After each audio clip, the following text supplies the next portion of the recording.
ഞാൻ പറയുന്നു, ഒരു പൂജയിലോട്ടോ ഒരു മന്ത്രത്തിലോട്ടോ ഒരു പ്രാർത്ഥനയിലോട്ടോ നിങ്ങൾ പോകേണ്ട ആവശ്യമില്ല. നിങ്ങൾ കൃത്യമായ ഒരു ഗുരുവിനെ കണ്ടുപിടിക്കുക. നിങ്ങൾ കൃത്യമായ ഉപാസന സ്വീകരിക്കുക. അത് ആരെ വേണമെങ്കിലും പുണ്യാളന്മാരെങ്കിലോ നമ്മുടെ ജീസസ് ക്രൈസ്റ്റിനെയോ അല്ലെങ്കിൽ നമ്മുടെ ദേവതകളെയോ നമ്മുടെ ഈശ്വരനെയോ ആരെ വേണമെങ്കിലും ഒരു ഉപാസന സ്വീകരിക്കുക. അവരോട് അകമഴിഞ്ഞ ഭക്തിയിൽ പോകുക. അവരുടെ എപ്പോഴും കണക്റ്റ് ആയിരിക്കുക. അവരുടെ ചൈതന്യത്തെ എപ്പോഴും സ്വീകരിച്ചുകൊണ്ടിരിക്കുക. അത് ഒരു മാർഗം, ഭക്തി മാർഗം. 2 ജപമാർഗമാണ്. ജപം എന്ന് പറഞ്ഞു കഴിഞ്ഞാൽ ഏതെങ്കിലും മന്ത്രങ്ങൾ, നല്ല പോസിറ്റീവായ മന്ത്രങ്ങൾ ഡെയിലി, ഉപദേശമില്ലാതെ മന്ത്രങ്ങൾ ഉപയോഗിക്കരുത്. ഓക്കെ, വളരെ ഇമ്പോർട്ടൻ്റ് ആണ്. ഉപദേശത്തിലൂടെ നിങ്ങൾ കൃത്യമായ മന്ത്രങ്ങൾ ജപിച്ച് പോകുന്ന സമയത്ത് ഈ മന്ത്രം എന്ന് പറയുന്നത് ഫ്രീക്വൻസിയാണ്. ഫ്രീക്വൻസി എന്ന് പറയുന്നത് ആ ദേവതയോ അല്ലെങ്കിൽ ദേവൻ്റെ ചൈതന്യമാണ് നമ്മളിലൂടെ ഡെവലപ്പ് ആവുന്നത്. ഇത് ഡെവലപ്പ് ആവുന്ന സമയത്ത് ഏതൊരു നെഗറ്റീവ് സോളും നമ്മളെ അറ്റാക്ക് ചെയ്യുന്നത് നമ്മുടെ മൂലാധാരത്തിൽ വെച്ചിട്ടാണ്.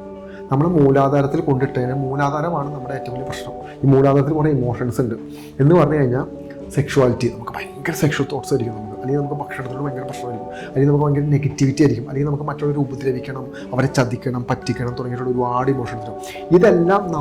ഇതെല്ലാം മറ്റൊരാൾ നോക്കുമ്പോൾ ഇതൊക്കെ ഇങ്ങനെ ചെയ്യാമോ എന്ന് മറ്റൊരാൾക്ക് തോന്നും. പക്ഷെ നമുക്കില്ലേ, ഇത് ചെയ്യുമ്പോൾ ഭയങ്കര സന്തോഷമായിരിക്കും ഈ സാധനം ചെയ്യുമ്പോൾ.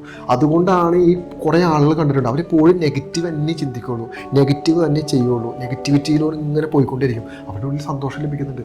ഈ സന്തോഷം എവിടെ നിന്ന് ലഭിക്കുന്നത്? ഈ സാറ്റിസ്ഫാക്ഷൻ ഇവർക്ക് എവിടെ നിന്ന് ലഭിക്കുന്നത്? ആ ഊർജ്ജം. അതായത് രേഷ്മേനെ ഞാൻ നശിപ്പിക്കുമ്പോഴോ രേഷ്മേനെ ഇല്ലാണ്ടാക്കുമ്പോഴോ രേഷ്മയുടെ ശരീരത്തുള്ള ഊർജ്ജത്തെ ഞാൻ സ്വീകരിക്കാം. രേഷ്മേനെ ഇങ്ങനെ കരിമ്പ് ഇങ്ങനെ പിഴിയുന്ന പോലെ പിഴിഞ്ഞാൽ കളയും. മനസ്സിലാവുന്നുണ്ടോ? ഊർജ്ജമില്ലാത്തൊരു അവസരമായിട്ട് കൺവേർട്ട് ചെയ്ത് കളയും.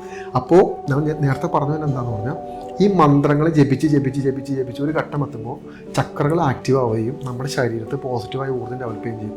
രേഷ്മ ഇതിന് £1 പൈസ മുടക്കില്ല, പക്ഷേ സമയം മുടക്കുന്നുണ്ട്.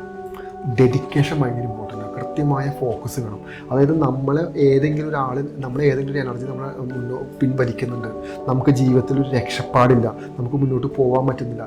ഞാൻ നേരത്തെ പറഞ്ഞ പോലത്തെ ഇമോഷൻസിലാണ് നമ്മൾ ലോക്കായി കിടക്കുന്നത്. സെക്ഷുവാലിറ്റി ആവാം, സാമ്പത്തികമായി എന്ത് വേണമെങ്കിലാവാം. ഇത്തരത്തിലുള്ള നെഗറ്റീവ് ഇമോഷൻസിലാണ് ഞാൻ ലോക്കായി കിടക്കണമെന്ന് തിരിച്ചറിഞ്ഞാൽ അടുത്ത നിമിഷം ചേഞ്ച് ആയിക്കോ.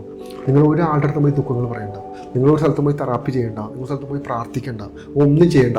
കൃത്യമായ ഉപദേശത്തിലൂടെ ഒരു മന്ത്രം എടുക്കുക. അല്ലെങ്കിൽ ക്രിസ്ത്യൻസ് ആണെങ്കിൽ നിങ്ങൾ നല്ലൊരു പ്രാർത്ഥന സ്വീകരിക്കുക, മുസ്ലിംസ് ആണെങ്കിൽ നിങ്ങളുടെ മതപരമായൊരു കാര്യങ്ങൾ എടുക്കുക. കൃത്യമായി നിങ്ങളുടെ വീടിൻ്റെ അകത്തിരുന്ന് കൃത്യമായ ഭക്തിമാർഗത്തിലൂടെ മുന്നോട്ട് പോകുക എന്ന് പറഞ്ഞാൽ ഒരു 24 മണിക്കൂർ, 1 മണിക്കൂർ, 1.5 മണിക്കൂർ ഇതിനു വേണ്ടി മാറ്റി വയ്ക്കുക.